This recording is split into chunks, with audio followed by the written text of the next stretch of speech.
araw mga bata.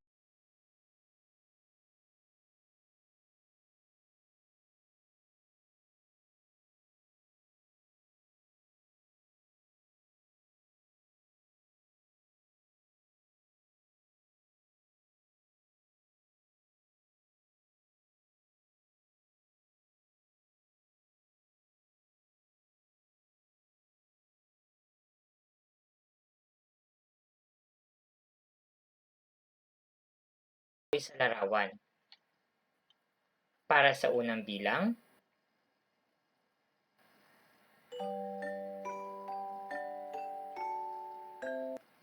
ang tamang sagot ay antena. Pangalawa,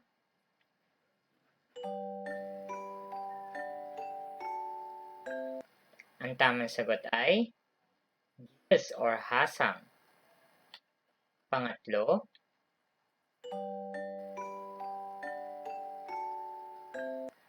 ang tamang sagot ay paa or hind legs. Pang-apat,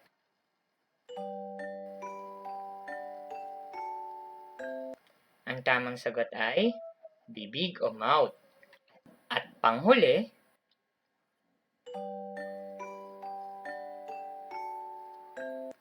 ang tamang sagot ay buntot or tail. Dumako na tayo sa ating talakayan. Ibang bahagi ng katawan ng hayop ayon sa wastong gamit nito. Una ay sungay. Ang sungay ay mga tangkay sa ulo ng ilang mga hayop na naglalaman ng keratin at iba pang protina na bumabalot sa buhay na buto. Ginagamit din nila ito para sa kanilang mga kalaban. Narito ang ilang hayop na mayroong sungay. Una dyan ay springbok, rhino, moose, carabao or kalabaw, at ox. Sunod ay shell. Ang shell ay bahagi ng katawan ng mga hayop na matigas na ginagamit na panangga sa kalaban at kalimitan ay nagsisilbi nilang tirahan. Ilan sa mga hayop na mayroong shell ay turtle or pagong, armadillo, lobster, snail, at crab. Sunod ay wings or pakpak, beak or tuka, claws or kuko. Ang pakpak ang bahagi ng katawan na ginagamit upang makalibad sa himpapawid. Ang tuka naman ang ginagamit nila upang gamitin sa pagkuha ng pagkain. Ang kanilang kuko naman ang nagsisilbing panghukay at pagdagit sa kanilang mga pagkain. Ilan lamang ito sa parte ng mga ibon.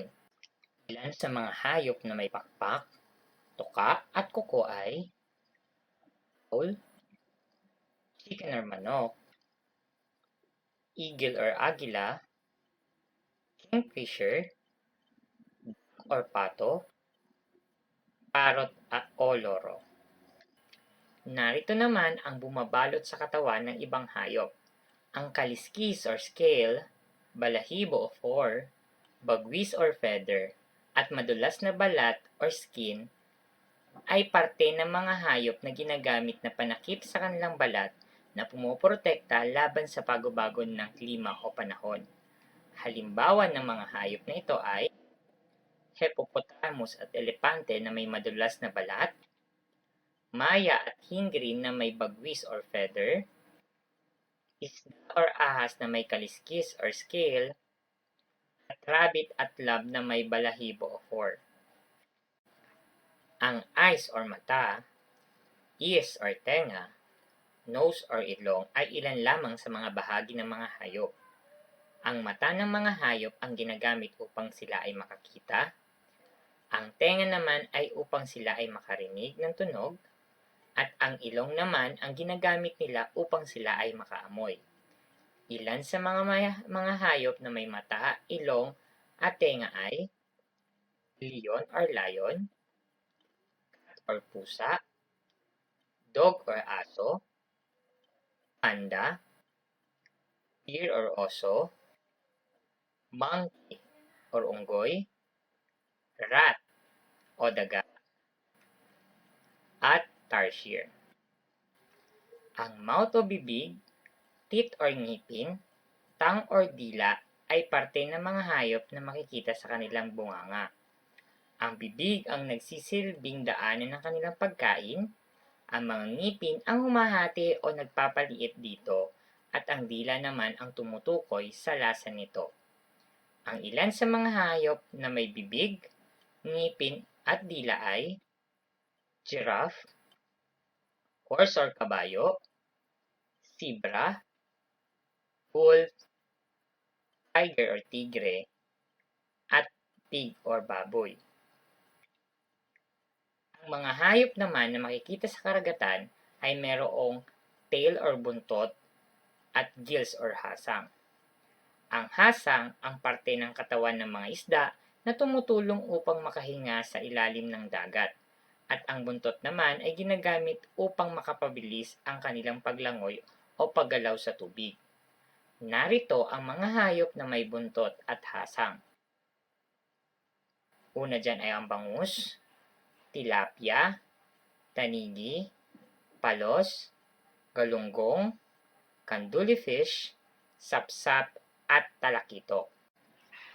Ang parte ng mga hayop ay nahahati sa 3 pangkat. Una dyan ay parte ng mga hayop na ginagamit sa paggalaw, kabilang ang wings or pakpak, legs or paa, at body or katawan. Sunod ay parte ng mga hayop na ginagamit na pangprotekta sa kanilang katawan. Una dyan ay ang bagwis or feather, kaliskis or scales, balat or madulas na balat or skin, pores or balahibo, at shell or shell. Ang panghuli ay parte ng mga hayop na ginagamit sa pagkuha ng pagkain, kabilang ang beak or tuka, mouth or bibig, at tongue o dila. Dumako na tayo sa inyong pagsasanay. Panuto, pangkatin ang mga bahagi ng katawan ng mga hayop ayon sa gamit nito. Subukin nating pangkatin ang 5 bahagi. Ang una ay ang tuka. Saan kaya ito kabilang? Kabilang ito sa pangkat ng ginagamit sa pagkuha ng pagkain. Pangalawa, ito ay kabilang sa pangkat ng mahusay, pumoprotekta sa katawan. Pangatlo, ito ay kabilang sa pangkat ng ginagamit sa kanilang paggalaw. Pang-apat, ito ay kabilang sa pangkat ng ginagamit sa kanilang paggalaw. At panghuli, ito ay kabilang sa pangkat ng mahusay. Ito ay ginagamit sa pamprotekta sa kanilang katawan. Para sa inyong ikalawang gawain,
ang inyong mga sagot.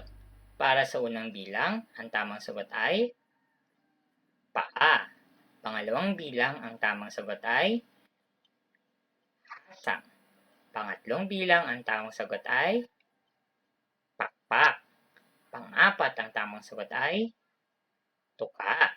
At panghuli, ang tamang sagot ay shell. Tandaan, Ang iba't ibang bahagi ng katawan ng hayop ay may wastong gamit tulad ng sa tao. Ang mga bahaging ito ay kanilang ginagamit sa pagkuha ng pagkain, paggalaw at pamproteksyon. Ito ay mahalagang bagay na dapat nating tandaan upang maalagaan natin ng wasto ang mga hayop sa ating tahanan.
Maraming salamat mga bata.